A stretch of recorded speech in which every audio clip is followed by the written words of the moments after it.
BMW just made what might be the greediest move in automotive manufacturer history because they want to charge their customers a subscription fee for something that the customer already purchased. So let's talk about it. What's going on, guys? Big Clyde 34 coming at you today. I woke up this morning and I thought to myself, wow, I really want to just hear myself talk. All jokes aside, what's up, guys? Thank you for those who have been sticking around. I did need to take a hiatus from YouTube. It has been about a year, but here we are again. I appreciate those of you who have stuck around. And today we're going to talk about BMW and some of the shade tree antics that they've been pulling and why people are kind of freaking out about them right now. Without further ado, let's get straight to the facts. I am reading from The Verge, so shout out to them for sourcing this information. From their article, BMW is now selling subscriptions for heated seats in a number of countries. The latest example of the company's adoption of microtransactions for high-end car features. Now, microtransactions are nothing new if you're a gamer or something like that, but if you're in the world of automobiles, they kind of are, and this might unfortunately be the future of cars. Note here that BMW is rolling out a monthly subscription to access features like the heated seats. The heated seats will cost you $18 per month to access, or there are options to subscribe for a year for $180, 3 years for $300, or unlimited access for $415. Now, there's a couple things here to break down. The first is that BMW is doing this in select countries. It's not in the United States yet. While they are dumb enough to think that somebody would be okay, well, people probably will do this. There are a lot of stupid people out there.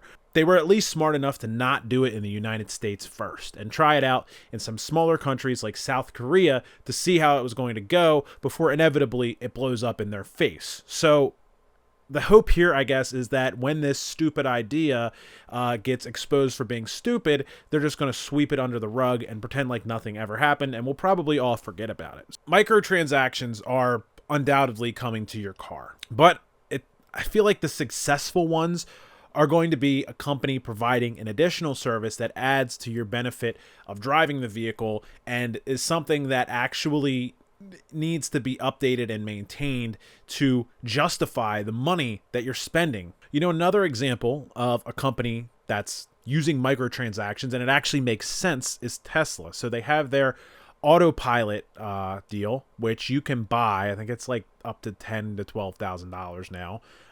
Which is a lot of money. You can buy it to test out for $200 a month.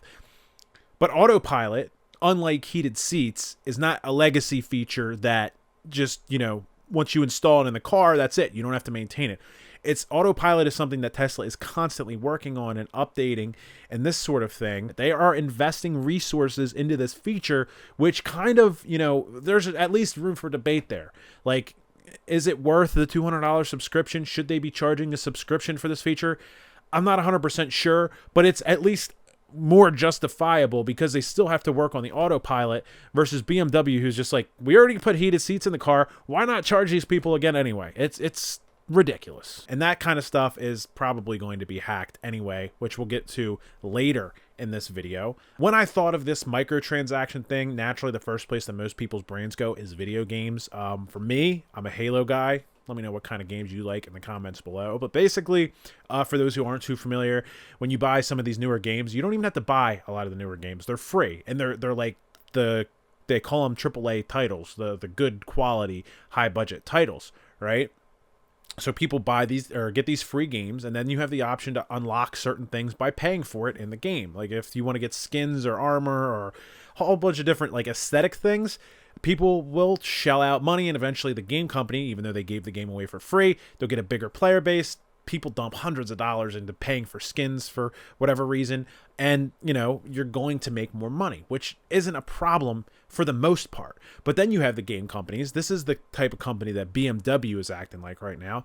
You have the type of companies that will release the game, still make you pay for it, and then later on down the road decide that they want to sell you another part of the game that's crucial to playing the game, but you still have to pay for it to continue to experience the game that you already paid for. Subscription models are awesome, right? Like as a business owner, integrating a subscription model where you get recurring revenue is great.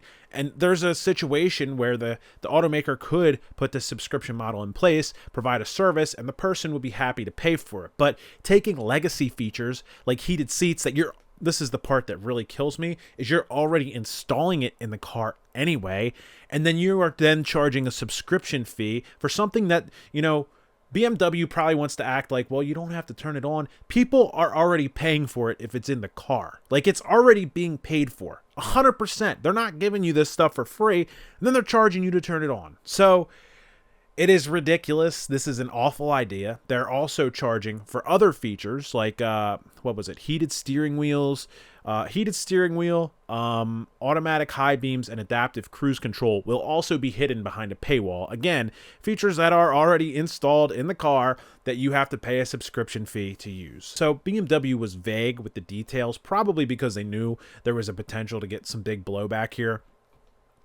If I were guessing, they didn't unleash any info, and somebody please fact check me here if I'm wrong. I would probably guess that each time the car gets sold, BMW is probably going to charge each new owner this lifetime subscription. You're probably going to have an account to log into your car. It's going to be a giant mess. So they're not only doing this with the new car industry, they're also going to be ruining the used car industry as well, as they're going to try and attempt to monetize on this feature. Probably, I would guess that for a certain amount of time, and then after that, they probably, you know, 10 years, whatever, just unlock everything on the car, and just you can kind of have your 10-year-old BMW with all of the features intact. So the last kind of thing to say about this is that hackers are already on the horizon and have their mouths salivating over this kind of thing, because recently all this stuff with the EPA and, you know, modifying cars has kind of been, like, I'm sure ruining their business a little bit and stepping on their money-making ways. But I would assume that just like other cars, this sort of thing can probably be tuned. Somebody smart with a computer is going to get in there, because right now you can go in, plug in your computer if you have HP tuners or whatever, and you can change a whole variety of parameters. It's not just engine parameters. You could change other things on the car as well from your computer. So I would probably guess that while BMW wants to charge you $400 for seats and probably however much extra it's going to be for all these other features, you might be able to just get the car with no features in the near future. And I'm not saying probably, like it's just a guess. This is like a likelihood that you're going to be able to go to a tuner and they're going to just be able to turn on all the stuff for you, and BMW will get the shaft. So it really comes down to, do you want to go spend money at the tuner? Do you want to spend money on a company that, like, I'm a very much a capitalist, but this is not capitalism. This is pure greed and stupidity, hiding legacy features behind a paywall. Like, come on, BMW. Do better. So that's that. What do you guys think of this? Do you think that hackers, aka tuners, are going to be able to go in and, you know, unlock these features for people? Do you think people are going to pay for this? Do you think that anybody is going to look at a $400 option and go, I want to pay an $18 a month subscription fee? How do you think this is going to go? Will it end well for BMW? Do you think this is the future of cars? Let me know what you think in the comments below. Thank you guys very much for joining in with this video. I'm glad to be back. I'm glad you're here with me. This is Clive signing out. Until next time.